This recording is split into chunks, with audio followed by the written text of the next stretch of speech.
At 7 sharp, my front door shook so violently I thought someone was trying to break it down. Over the pounding, I heard a horrible scraping across my driveway, plastic dragging on concrete. I yanked the blinds and my stomach dropped. There she was, Karen, our fat HOA enforcer, red-faced, sweating and hauling a bright orange extension cord across 3 lawns like she was dragging a sea monster. She planted herself at the base of my driveway, chest heaving, and screamed, "Unlock your garage. Your Tesla Charger is community property." Neighbors in robes filmed as she marched toward my door, wild-eyed. And when I opened it, she told me this was only phase 1. Karen didn't wait for an invitation. She shoved past me, her heavy steps shaking the porch boards as she dragged that extension cord like a weapon. The fat woman barreled up my driveway, sweat glistening on her forehead, waving a neon pink highlighted packet of HOA rules as if it were a warrant. "Right here," she barked, slapping a page against my chest. "Shared utilities. Your charger is for all of us." Her whole personality hinged on running this neighborhood like her personal kingdom. Everyone knew it. And her motivation was just as simple. If I had something she didn't, she was determined to take it. She tried to roll her Lexus farther onto my property, the front tire flattening the edge of my wife's flower bed. "Move," she puffed, yanking the cord toward my garage.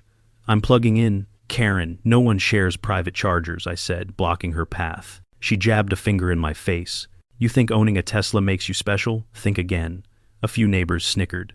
One whispered, "She's gone full dictator today." That did it. Her eyes snapped toward them, dark and furious. Her jaw tightened. This wasn't about power anymore. It was about saving face.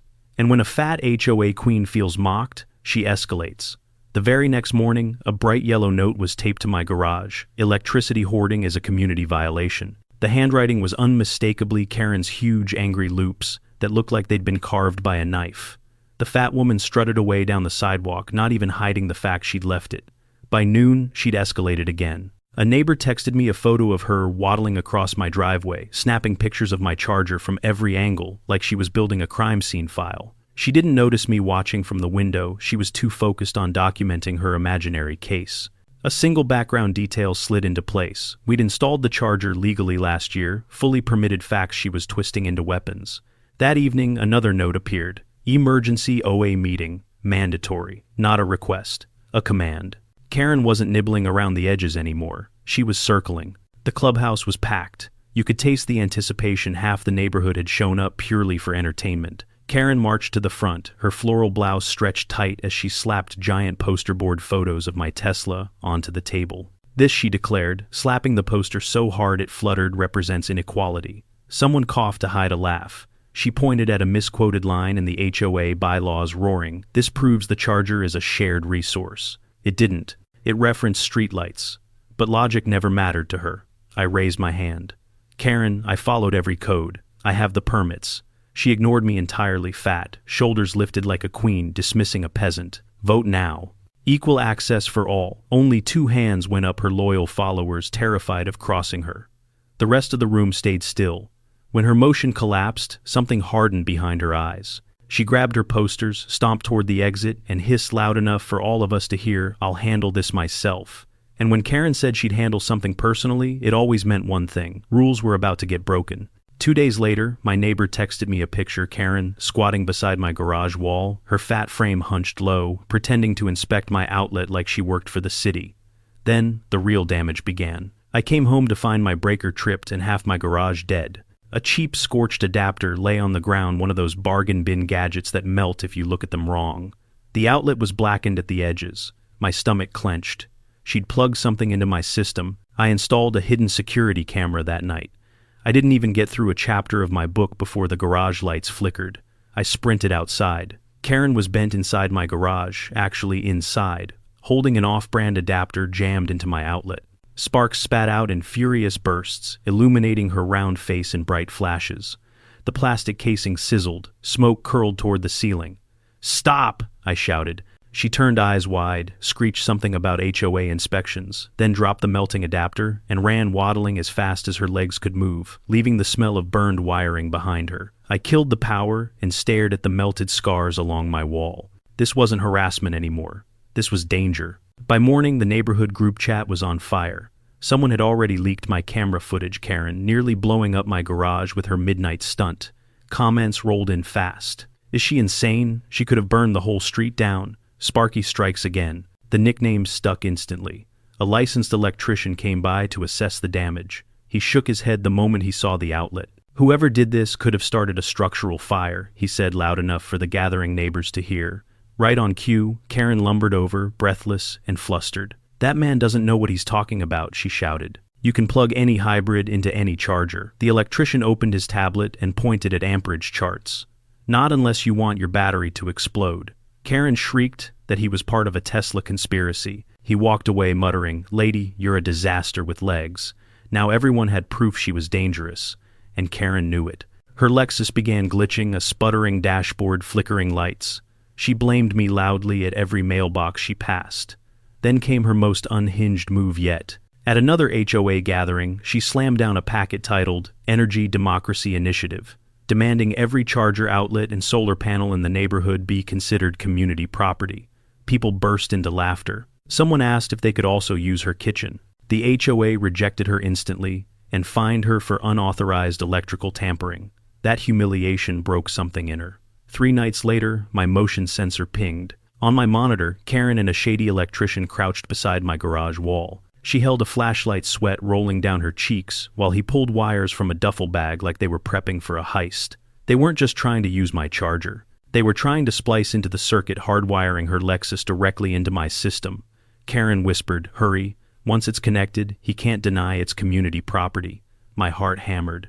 This wasn't petty. This wasn't stupidity. This was the moment she crossed a line she couldn't pretend she didn't see. And everything that happened next would blow up literally.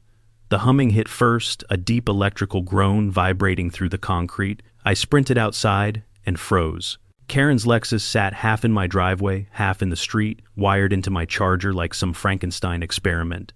Thick black cables snaked across the ground.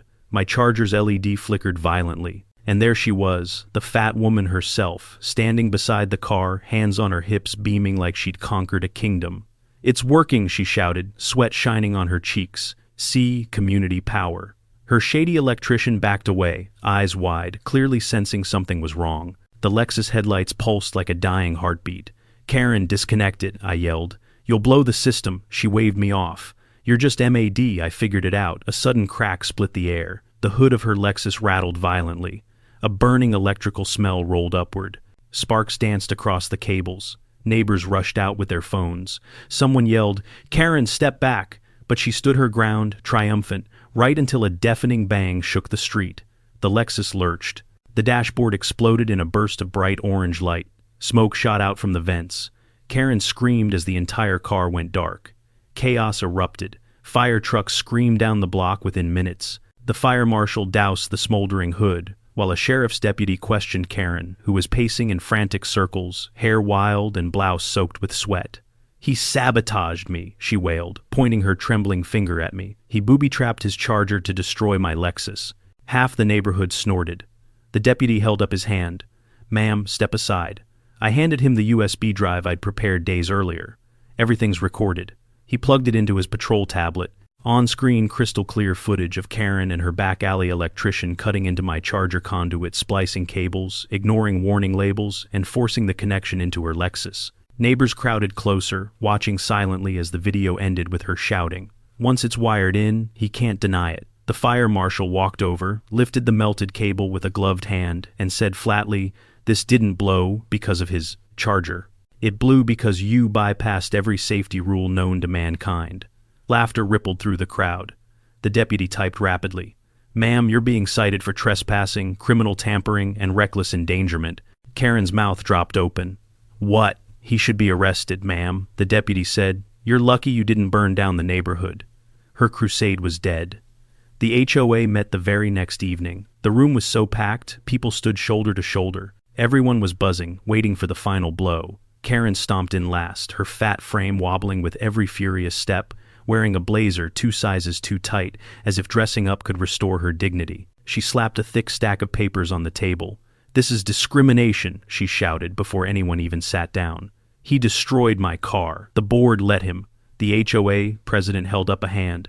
"Karen, please sit." She refused, launching into a rant about corruption, monopolies, electric tyranny, each word more unhinged than the last.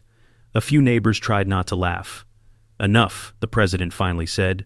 Let's review the evidence. I stepped forward, placed my folder on the table, and slid out the electrician's report, the permits for my charger, and still frames from the video.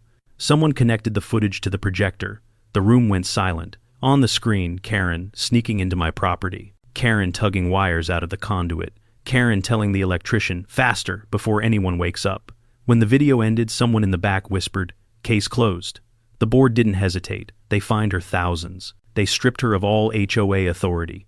They issued a formal, final warning that any future stunt would lead to litigation. The crowd erupted into applause. Karen stood there, shaking, crushed, exposed, dethroned. The fat HOA queen had finally fallen. The vote wasn't just a decision, it was an eruption. The instant the HOA president announced Karen's removal, the entire clubhouse seemed to release one massive breath. People stood all at once, chairs, scraping conversations, bursting to life like a dam breaking. By the time we stepped into the cool night air, the crowd felt lighter, buzzing with relief and disbelief at how explosive the evening had become. Neighbors clustered around me almost immediately. "Man, you saved us tonight. That video, perfect timing. Honestly, I needed this kind of entertainment." Even the usually stoic couple from the corner lot cracked smiles. Across the walkway, Karen stood frozen near the steps, the fat woman trembling, her blazer stretched tight across her shoulders, her face mottled with humiliation she couldn't mask. She looked like someone who had marched into battle, certain she'd win, only to find the army behind her had quietly walked away. The HOA president approached her with the sheriff's deputy. Everything they said was calm, measured, and devastating. "Karen, the president, said the board's decision is final. Your fines are issued. Your authority within this HOA is revoked," the deputy added, "and your citations are active. Any further tampering, even a foot onto his property, becomes immediate legal action." Karen swallowed hard, throat bobbing. She opened her mouth, but only a cracked squeak came out. Not a single neighbor stepped closer to her, not to comfort, not to support. For the first time since she'd started ruling the HOA like a personal empire, she stood truly alone. People drifted toward the parking lot in small groups. Someone joked, "We should name a holiday after this charger, Independence Day." Another laughed, "No, call it Karen's last stand." Even the HOA treasurer, who usually looked like he'd been carved from stone, let out a breathy chuckle. My wife found me in the crowd, slipping her hand into mine. "Ready to go home?" she asked, though her smile said she already knew the answer. We walked with a cluster of neighbors back toward our street, everyone still riding the high of watching years of pent-up frustration resolve in one dramatic crash. Porch lights flickered on as people returned home. Someone down the block was still replaying the footage on their phone, narrating each moment like a sports commentator. When we reached my driveway, the lingering smell of burned circuitry drifted faintly from the spot where Karen's Lexus had died earlier. The fire marshal's foam left ghostly streaks along the concrete. It wasn't just a patch of driveway, it was the battlefield where her obsession had finally met reality. I headed into the garage, grabbed the steel lockbox I'd purchased earlier that week, and carried it out. My wife held the flashlight while neighbors gathered around watching as I positioned the protective casing over the charger. "Nice one," neighbor said. "Looks military grade," another added. "Yeah," someone else joked, Karen proof. I locked the padlock with a firm click.